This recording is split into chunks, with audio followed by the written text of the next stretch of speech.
started. Good afternoon, and I'd like to welcome everyone to this week's edition of Imperial as One's Belonging series, where we explore the experiences of people from different BAME backgrounds and ask a question, have a candid conversation about their experiences of belonging in their space. So this week, I've got the pleasure of having Kaushika Patel, right? It's terrible every week, right? And I've practiced it so much today, right? Right, Kaushika Patel, who's the interim provost, vice chancellor, and dean of health and life sciences at De Montfort University. And you know, it's a pleasure to have Kaushika here with us today. It's a real strange story. I don't know if I should say it. Okay. All right. It's a really strange story. And just to give the background, this is Kaushika. It's a really strange story that I met Kaushika a few years ago, and I didn't realize that it was Kaushika until I got the invitation and said we're going to be interviewing her this week. And Kaushika, it's just such a pleasure to have you with us. That's all I can say. It's an absolute pleasure to have you with us. And so what I was going to say is, I'll start with my usual question, which is, tell us a little bit about your early childhood and what's given you your sense of belonging, your sense of identity as you were growing up. Well, it's a pleasure to have been invited. So thanks very much, Wayne and Moonlee, who I've worked with before, who also reached out to me. It's been a pleasure. And I think this belonging thing that you do every Friday, I think is a cracking idea. And, you know, I may have to steal it and steal you and do a few sessions with us to launch. But hey, well, you know, where's my sense of belonging and identity come from? From my childhood, well, I wasn't born in the UK. I was born in Africa and came over when I was 2 years old. And I'm one of four siblings. I'm number 3, and that's obviously at 2 years old. I don't remember very much, but we came over and we lived in a refugee camp in Lincolnshire for the first 6 months, and then we were rehoused, and my dad had to go through all of the retraining. In Africa, we lived in an extended family, and we had a little shop that kind of kept us going. And my dad was really strong on education, and when he was younger, he wanted to be a doctor, and he couldn't because his father died young, and so they all had to work just to survive. So when we came to the UK, his mantra to all of us kids was, education is your silver bullet to be able to achieve anything in life. So he was really keen for us to really work hard and go through education. And he came to this country with, you know, the clothes on their backs and the money in their pockets, and really pushed for us to work hard. And as you can imagine, this is going back to, I'll give away my age, this is going back into the 70s, early to mid 70s. There was a hell of a lot of racism. There was a hell of a lot of othering. And we came to Leicester. I asked my dad, why did we come to Leicester, Dad? Why of all places Leicester? And he'd said that when we got to the refugee camp, there was all these signs and things that come, do not come to Leicester, we don't want you there. My dad said, it was about the only place that we actually knew, because they had the signs up all over the place. So we thought, well, we'll just go there. And actually, you know, it was a really good move on the part of all the people that went to Leicester. And so we came to Leicester, experienced a lot of racism because they didn't want us here. So walking down the street, Mum's sari was often pulled, and, you know, you'd get spat at, you'd get called all sorts of names. And for me, you know, I didn't understand, I was too young to understand my identity and what my difference, what my othering, what my colour was representing, until I got to a moment when I was at school. I think I was about 10 years old, and there was a play, and I was asked to be a narrator. And I thought, okay, I was asked to audition to be a narrator. Dead excited. So I went along and I read a little piece, and the teacher said, "Oh, that was really good. Your command of the English language is great. You know, you speak so well, you speak so fluently. That's brilliant. You're not going to be on stage. You're going to be backstage." Yeah. And it was like, "Well, oh, why am I going to be backstage?" And basically, what it was they basically said, "Well, you know, you sound great, but what we don't want you to be seen on stage." And for me, that was like, wow, what I look like, my voice is good enough for them, the way I speak the English is good enough for them, but the way I look like is not good enough to be on stage. And at that moment in time, there was a little bit of a, you know, you have that niggling in your stomach, like, what? Even as a kid, this isn't right, but you just go with it. And as you grow up, and I think that was a turning point for me, that's where I started to recognize I'm different, and I'm different because of the way I look, or I'm seen to be different because of the way I look. And that started me thinking about, I think that raised my levels of consciousness about my identity and who I am. And as time went on, that made me, that put a fire in my belly to go, I'm never going to be put behind the stage again. I'm going to be at the front, and I'm going to work really hard to excel. And as my dad's mantra was, education is silver bullet, and so that's where I worked hard to excel. And my mum and dad always said, you're going to have to work 100% harder than any of the other kids, any of the white kids, because you're always going to be seen to be different just because of the way you look. And for me, it was like, right, okay, I'm going to prove that the way I look, I'm proud of the way I look, and nobody's going to stop what they think about what I look like in my achieving what I want to achieve. So that kind of started that raising of awareness of who I am and how others are going to other me. Could I ask a question? Just it just came into my head when you said about the fact that they said to you, you have to stand behind behind the curtain, right? Did you tell your mum and dad about that? I did. And I told my mum. what was their response? Well, my dad's response, my mom's response was really shaking her head.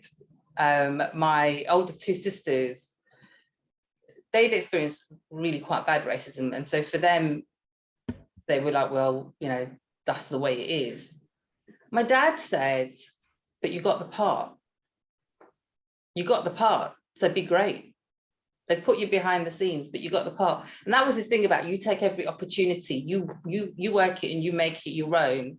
And so it was like, yeah, it's really bad, but you got it, so make the most of it. And you know, as a kid, you're like, yeah, my dad's proud of me and that. But then as I said, as you start thinking, as you get older and you think back to things that shaped how you feel and how you behave, for me, I know that was one of those key things. Like, yeah, I did get picked, but that weren't right. Yeah, I understand that, but it also, because I wonder whether or not, had he raged at it, right, would that have affected the way that you would have performed the part? Does that make sense? Yeah, it does. I think certainly for my confidence, the fact that he was proud that I'd got it enabled me to continue to do it, and it didn't impact on my performance.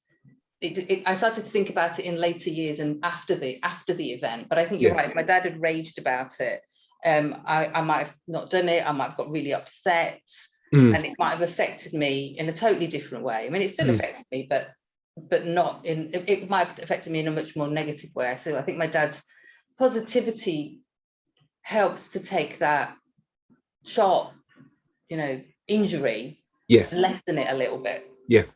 So that was at the end, kind of like, so you were about 10 when that happened. So that was at the end of primary school. How did that then affect you going into secondary school? Because now you were blissfully unaware as a primary school student, and now this had kind of like been put right in your face. How did that affect you going into secondary? You know, I suppose when I think back now, it could have gone either way, couldn't it? It could have made me really angry, made me really quiet, you know, retreated into myself. But what it did for me was it made me even more determined. I had that fire in my belly to prove myself, to work really hard. And I took that, my parents saying you'll have to work harder than the white kids. I took that literally, and I worked hard. Everything was about being the best. Everything was about getting to the top. Everything was about, you know, I am great and I will achieve, and I look like this. Mhm. and so I'm going to do the best. But I also, when I look back now, I think at the time I didn't see it. At the time it was like, I'm going to prove everybody wrong. I'm going to prove to them that, Yeah. that, you know, doesn't matter what you look like, you can be great. Yeah. But when I look back now, I know that what it did for me was it put I think it created a lot of anger. There was a lot of anger, and there was a lot of bitterness, and there was a lot of like, you can't do this, and you can't do this, and you shouldn't do this, which is right. They can't and they shouldn't have. But when I look back, I realized that I was so consumed with some of that anger that I probably didn't enjoy some of those Right. things I was excelling at as well as Right. I could have and Right. would have wanted to. Yeah. So it drove me, but on reflection, I maybe didn't get as much out of some of those experiences as I could Yeah. have. Yeah. So the whole notion there then that the enjoyment of the process was tempered by the fact that you couldn't, how can I put it, you couldn't enjoy it as much as you would like to, because there was always this niggling feeling that I have to do this just to prove them wrong, instead of I'm doing this because I just enjoy doing it and I'm good at it, if that makes sense. Yeah, Yeah. yeah, definitely. Yeah. I was out on a mission, Yeah. rather than doing things because I really wanted to and was really enjoying it. It was on a mission just to prove something, just to prove that it doesn't matter what I look like, it doesn't matter Yeah. what you think about what I look like. I'm going to be great at whatever I do. This one just popped into my head. Did you have any role models that you could look up to whilst you were going through this, or where did, other than your parents telling you about you have to be 100 times better than everybody else, did you have anyone else who you could pinpoint? Did you have a teacher who encouraged you? Were there any other kind of like role models along your pathway? It's really interesting you say that. I talk a lot about role models to my own kids and my own students now. You know, the relevance and importance of role models is so, pertinent. That you asked me that question, I didn't have any. No, teachers. I'm scanning my mind. I had no Black or Asian teachers, Right. and my school was in a very multicultural area of Yeah. Leicester. No, I cannot think of a single Black or Asian teacher in my school that taught me. And with regards to role models outside of education, no, it was just family. It was just, my cousins and my brothers and my sisters who were just trying to make their way. But there was nobody old enough, because my generation was so much younger. There was nobody old enough to have gone to university, or to kind of, for me to go, oh, I can aspire to that. And all the adults, they'd all come over into a new country and were just trying to Make ends meet. make ends meet and trying to get their head around the things that they were experiencing, the Yeah. racism and the discrimination, and also the poverty that they were experiencing. It's just kind of like a whole new world, and their headspaces were not necessarily there to support my generation to get through what we were going through. So no, nobody's ever asked me that question, Wayne. That's what I'm here for.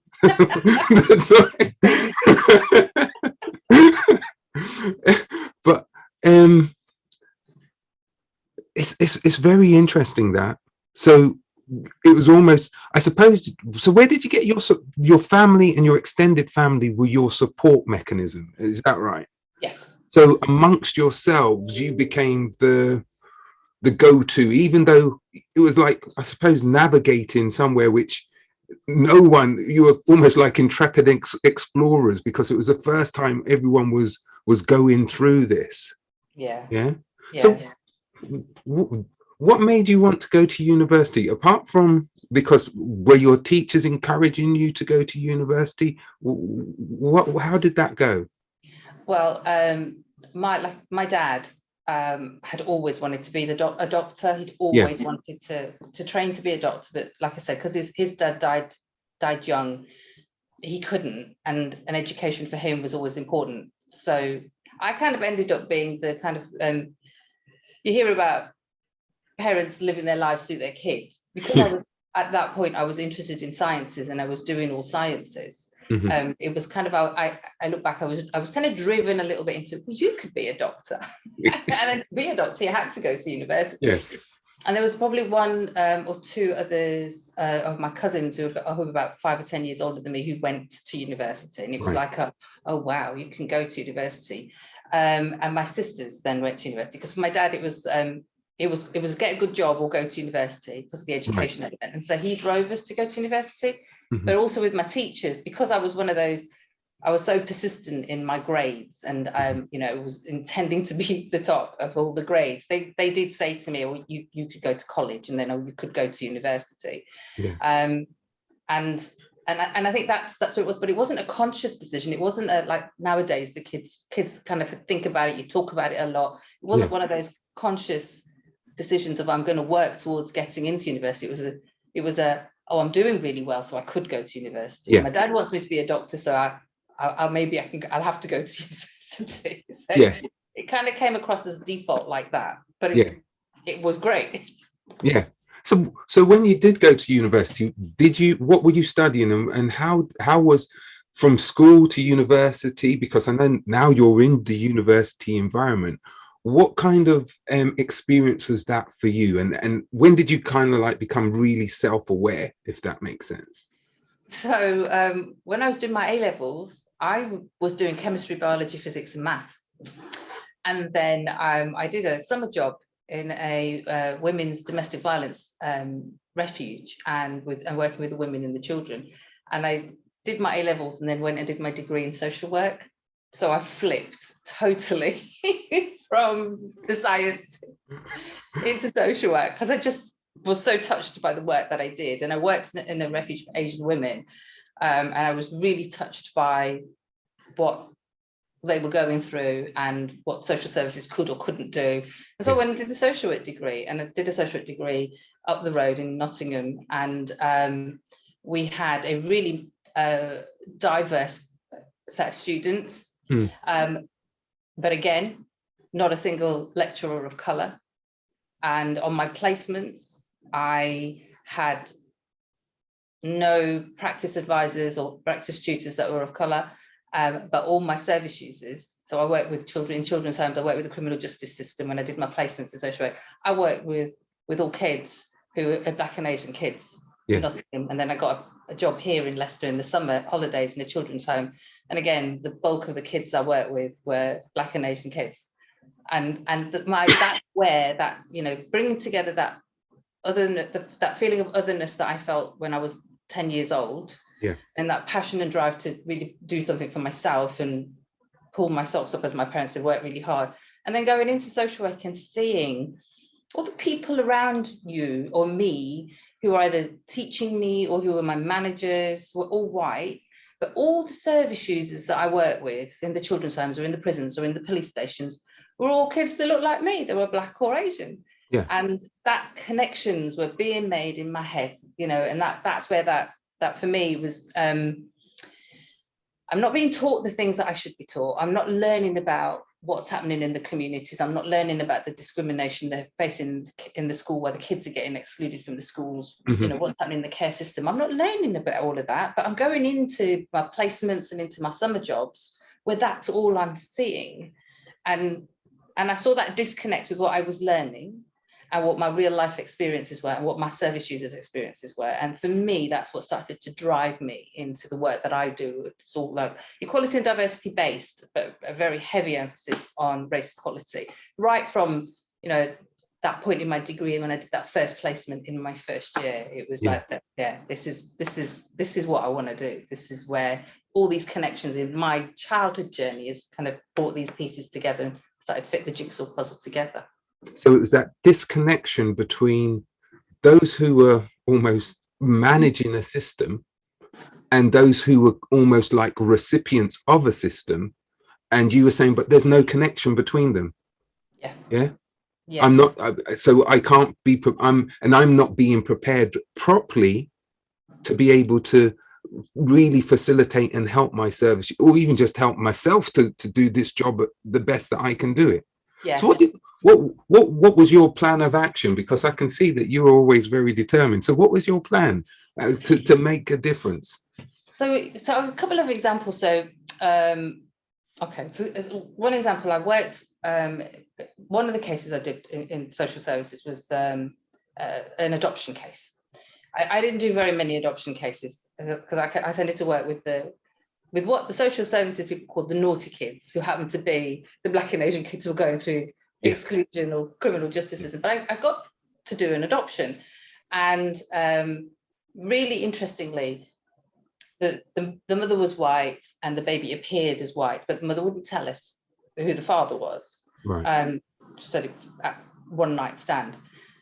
But because it's an adoption, I have to take the baby for medicals with our local with the GPs that work with us. And the GP said, right, well, baby's got a Mongolian blue spot. The skin underneath his nails is tinted. It's not pink. And she gave me some other bits of information, and she said, so the baby is of dual heritage. And I'm like, okay, right. And she says, well, one of the things you need to watch out for is when you're going through the system, because I was a new social worker, when you're going through the system, she says the Mongolian blue spot, that you'd have to warn whoever the foster carers are or the doctors are, that they understand, especially if they go to a white family, you make sure that they understand that many times the Mongolian blue spot is mistaken for bruising. And we have many children who are Black or Asian children who are suggestions of abuse occur because people think that the children have been hit, and that's not the case, because it's a biological situation. And he was like, I never got taught this. I never got taught this in social work at uni, that I'm going to be working with kids. I was never taught any of this. And that's really important. And then, like, family situations. So when the care system, I was working with an Asian girl who'd gone into the care system, and she'd ended up in kind of been pulled into prostitution, some of the drugs and gangs that she was involved with. And the conversations that were had with her family, I wasn't her key worker, the conversations that were had with her family were so culturally inappropriate, and the family were just pushing back. And there was no understanding of the cultural concepts around the daughter running away, the daughter being involved in things. There was no understanding of how to engage with those families. That really drove me crazy. It was like, well, you're not taking time, and we weren't taught any of this at university. We weren't taught about Black perspectives. We took a little bit about Black perspectives. So I became part of a group of staff who set up something called the Black Cases Panel. And I'm using the word Black, when I was going through all my training, the term Black was used as the political definition of Black. So, as we would use BAME now, it was kind of used like that. And what we did is we set up a space where cases of Black kids were reviewed by us as a panel of Black social workers. We would review the practice, and we would then critique the practice and show good practice and pick up bad practice and start to change practice. So I took that in my practice. You have to make a tangible change. You have to do something. And then we had a Black workers group. And so I was like, right, we've got to do work. So I worked with the Black workers group, and I was the chair for a couple of years. So for me, it was like, I can't, if I'm going to say something, if I've got a view, I've got to do. I'm a doer. I've got to do. I've got to get involved. I've got to make things happen. I've got to create change and enable places for that change to happen. So in practice, that's what I did. And then I came into university as a second career because I was getting social work students that would come to me who were not what I would call not fit for practice. Okay. And nothing had changed from when I was a social work student. They were still doing and learning the stuff that I'd learned, which was not appropriate. So when a job came up, somebody said to me, go on then, put your money where your mouth is. Come and show us how it should be done. So that's how you ended up where you are now. And what have you found has been some of the challenges that you've faced? Because you had challenges in the social work field, right? How do they compare to the challenges of higher education and academia and slow pace and progress? Well, I came into academia, and I think I've said this to a couple of people recently, because it was a career change. As things moved into social services, and after the Race Relations Amendment Act, after the murder of Stephen Lawrence, we went to the Race Relations Amendment Act 2000. There was a lot of work that needed to be done. The local authorities started to move forward. They started to really take things seriously and look at things and try to start to make changes in practice. And I came into universities really, really naively thinking, universities, liberal organisations, they'll have moved on, you know, there'll be places where they're really looking at change. And I say naively because I came in and I felt had gone back to when I was at uni. Nothing had changed, and just the awareness of race inequalities, both for students and staff, that all came flooding back to me. And it was in the back of my mind, but when you go and change your career, you've got to do stuff, you've got to learn stuff, you've got to get into the groove and understand what you're doing. But I got a promotion as a head of division from a senior lecturer into a head of division, and I had a group of students. I taught criminology, and a group of female Black and Asian students came up to me and said, "Oh my God, you've got that promotion. That's brilliant. That somebody that looks like us can do that." Yeah. And it just hit me again that that's inequality is just so there. And that was where the role model, they said, we can see what we can do. And I thought, I'm a role model for these guys. And it was like, wow, that I've got to do something with this. Yeah. So that's kind of how I've worked really hard in, working through the system to look at the areas that we can make change, and coaching, mentoring, and looking at the curriculum, looking at how we recruit our students, how we support our staff, working really hard. But I just want to say this one thing, because I mentioned it to you when we had a pre-chat, but I'm really working hard in my institution, but I know our sector is not moving fast at all. We know that from the BAME awarding gap. But both my kids are at uni. My daughter got a place. That's when we first met. When my daughter just got a place at Cambridge, and she was experiencing racism and classism and all the stories that she tells me about the overt racism or the ignorance that she experienced in her first year. Gives me that sense of that sick feeling in the pit of your stomach that this cannot continue. We are damaging so many of our kids, so many of our young people. And I'll declare, as I said to you, Wayne, I declare that my son is a student at Imperial. And my daughter had said, oh, it'd be really, you're in London, really diverse student body, you've got lots of international students, really diverse. My lad's going, no, I'm about the only one on my course that looks like me. And no, that's not the case. So, for me, it's like this is a continued challenge, isn't it? It's continued action, and it's got to be tangible action, and it's got to be collective action. And kind of that's my mission. I've gone from the 10-year-old, and I took it to the 50-plus-year-old who's going to continue that. So that's that journey that's connected all the way around, really. You did tell me something. I don't know if you wanted to share it, but when you spoke just briefly there about your daughter at Cambridge, do you mind just illustrating how she has approached tackling that inequalities which she's also observed? Because I thought that was excellent. Yeah, absolutely. So when she has in her first year, dead excited to be there. And one of a very small handful of Black or Asian kids at university from a state school as well. I don't think I said that to you yesterday, but that she's obviously from a state school. There were so many less kids kind of from a state school at Cambridge. So, but her first year, she experienced so much discrimination, so much racism, and in that first year, she nearly dropped out at Christmas. We had lots of long conversations at Christmas, and it really damaged her. And as a family, we talk a lot about racism. We talk a lot about our experiences, because I wanted my kids to hear it and be prepared and be equipped to know how to for their resilience, really. So when she was experiencing all that, it was heartbreaking, and it was like, well, what's going to happen?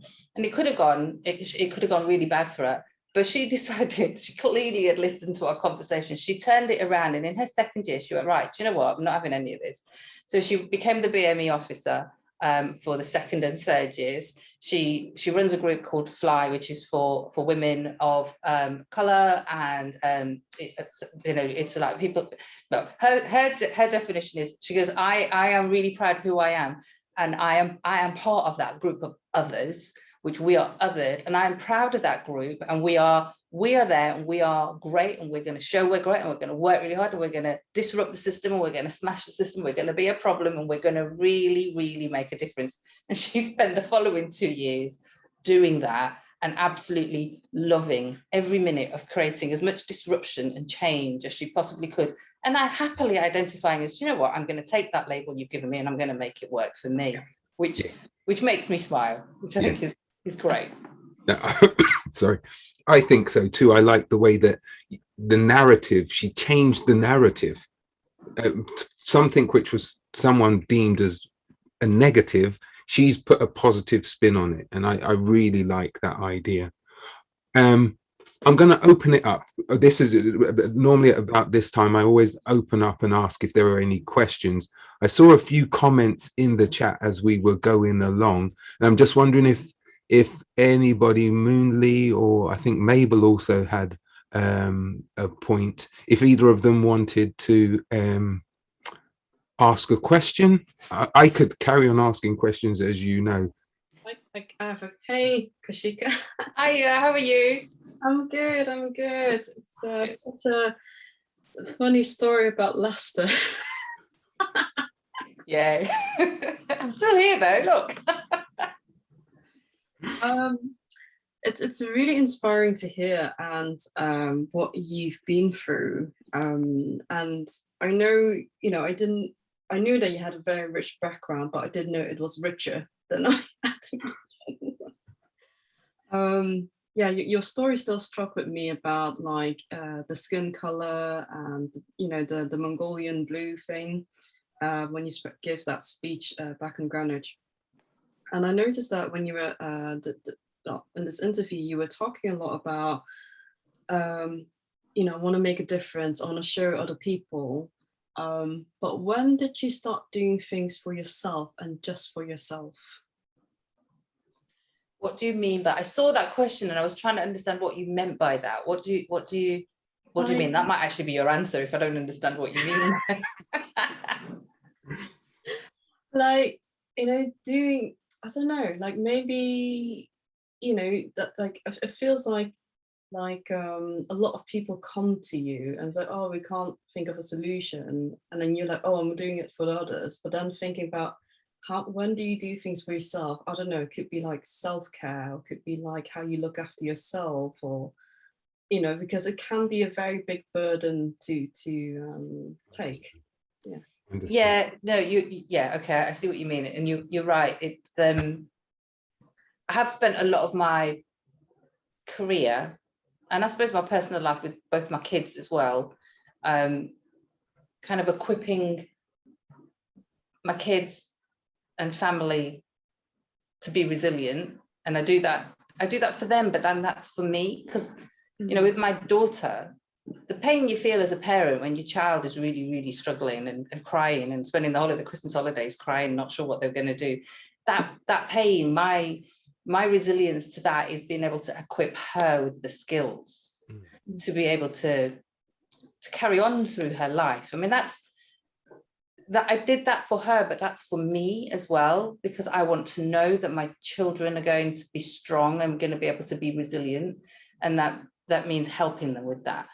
And I think for myself, it's a really hard question, because I think other than knowing that I'm really aware of what I do and, spending time with my family and being able to talk openly about how I'm feeling, I think that's a key thing, to be able to go home or out with my friends for a drink and say, I've had a really, really crap day at work, and I had these comments made at me, and I had these comments made at me, and this is what I've done. That helps my resilience. And I've taken up walking. So lockdown did something good for me. Was I walked for miles and miles, and actually that's helped clear my head. So after work, my husband and I will go out for a really long walk, and we found that for my mental health and for his mental health, it's really good, isn't it? That's nothing to do with work, and we're talking rubbish, and we're having a laugh, and it's great. And then we usually stop by a pub on the way home and have a drink, and that's great. And to be honest, Mindy, it's a difficult question to answer, because I've never thought about it like that. I suppose I feel I'm looking after myself by looking after others, but I don't think that's a good enough answer, actually. You made me think. Let's twice today. Let's role models and self-welfare. You're gonna make me go away and think about this now. It's sort of Moonly, another cracking question as usual. I'm gonna take over your job, Wayne. I'm telling you, I'm stepping aside.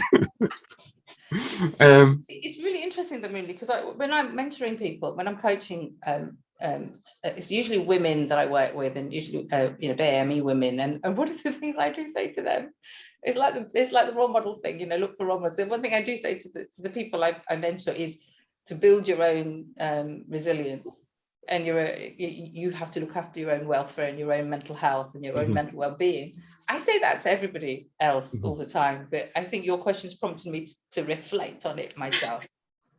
I'm sure I do. I've got to think about it. I think doctors are always the worst patients, aren't they?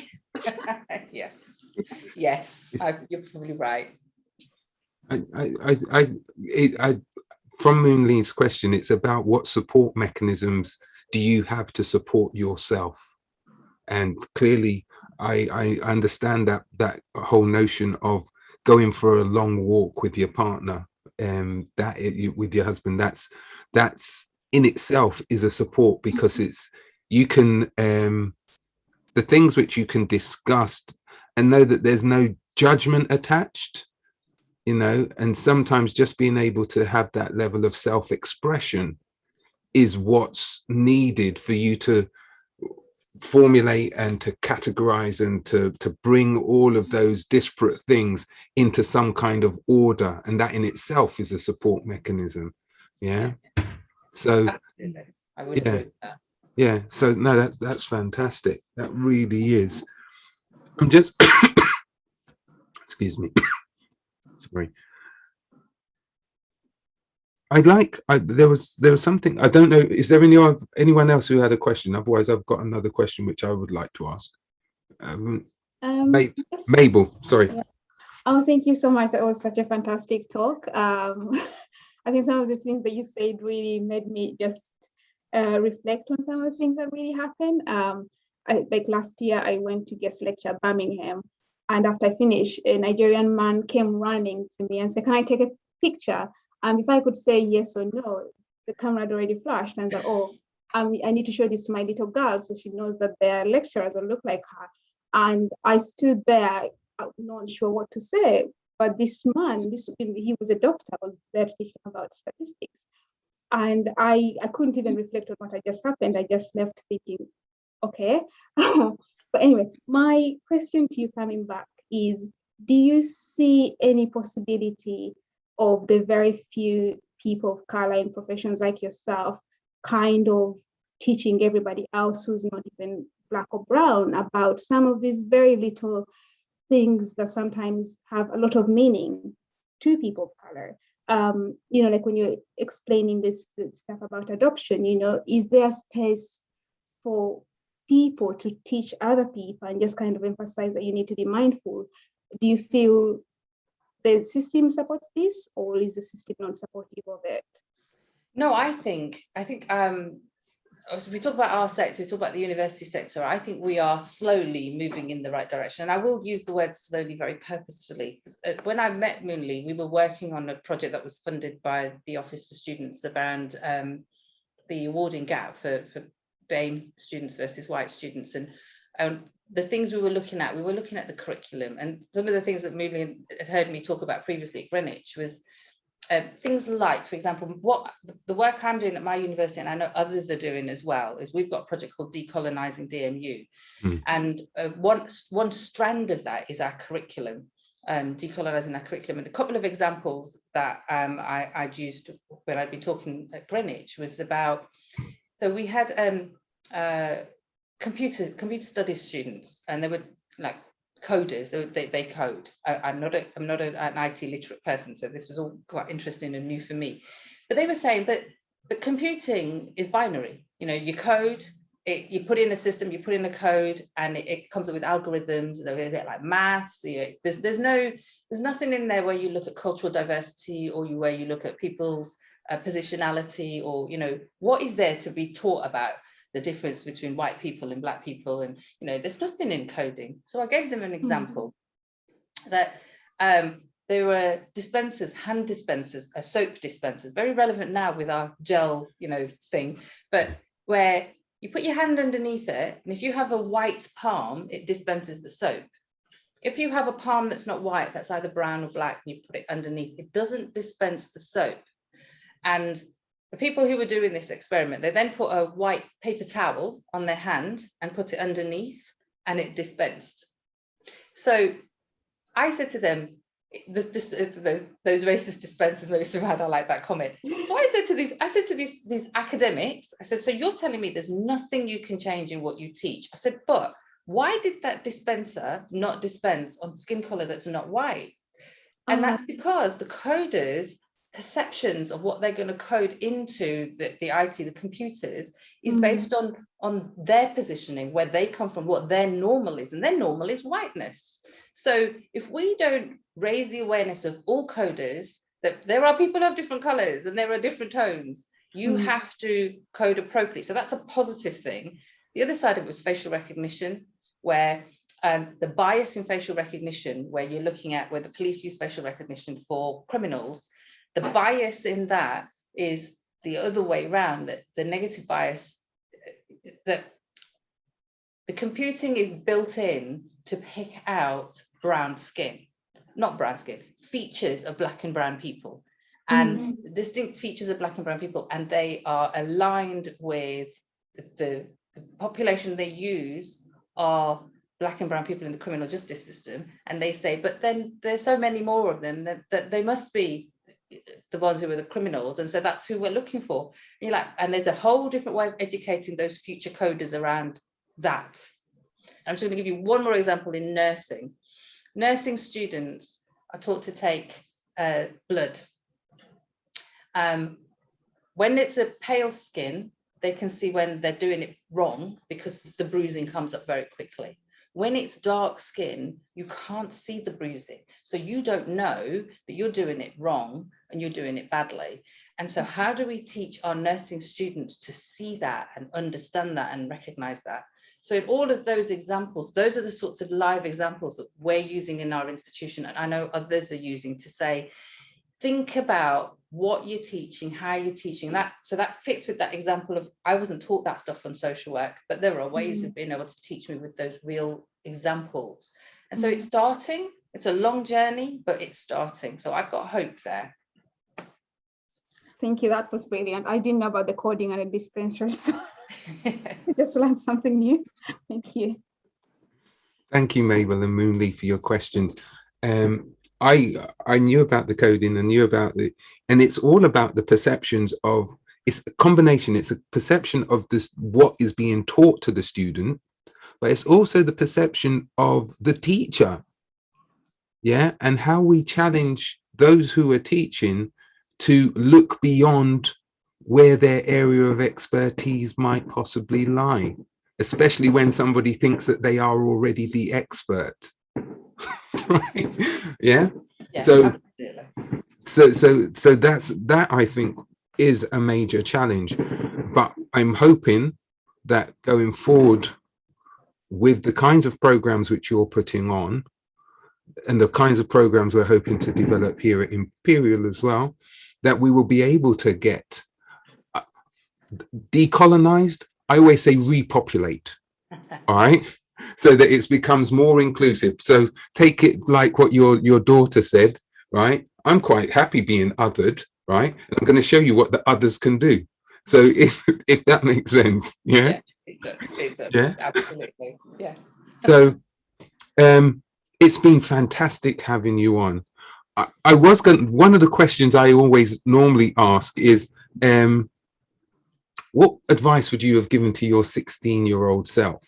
But I think you've kind of like alluded to it in what you've said to your daughter, but give us a thing as to what you would say to your 16-year-old self about the challenges they would face, etc. Yeah, I think to my 16-year-old self, I would have said, don't be so angry about I mean, it sounds wrong. It's like I said to you at the beginning, I look back now and realize I was really angry and didn't enjoy my experiences.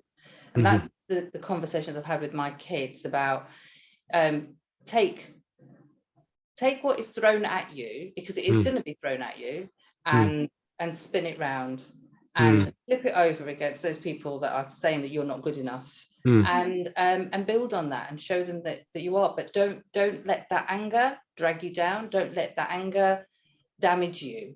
And always remember that there are other ways, and that you are great. And I think that's why my daughter responded the way she did. She went back, and those were the conversations we'd been having. So I suppose that's why I would say to myself, brilliant, my 16-year-old self. Brilliant. I'm hoping that now where you are, there is no anger, that you're enjoying the process. All right. I do. I enjoy the process. I love the conversations. I have frustrations. Right. Less anger. Brilliant. Well, you can always call me up and we can have another long chat. All right. So I'm proposing to be one of your support mechanisms if you want. Okay. Excellent. I think that sounds great. All right. I want to just say a big thank you, and I'm going to just announce what we're going to be doing next week. So thanks very much again. So for next week, we're going to have Garrick Wilson, who's a training manager for Cancer Research UK at Imperial College. And so he's going to be with us next week. If you have time, or if you haven't seen any of our other interviews, we do have our YouTube site, which is tinyurl.com/belonging-IAO. So please tune in and have a listen to some of the other conversations.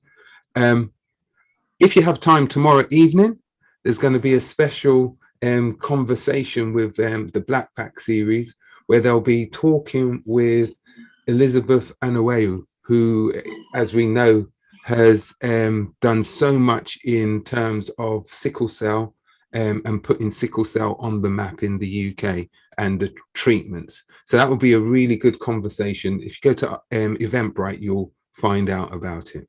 So all I can say is enjoy your bank holiday weekend, and I will see you again next week for Belonging. Take care. Thank you very much. Thanks very much.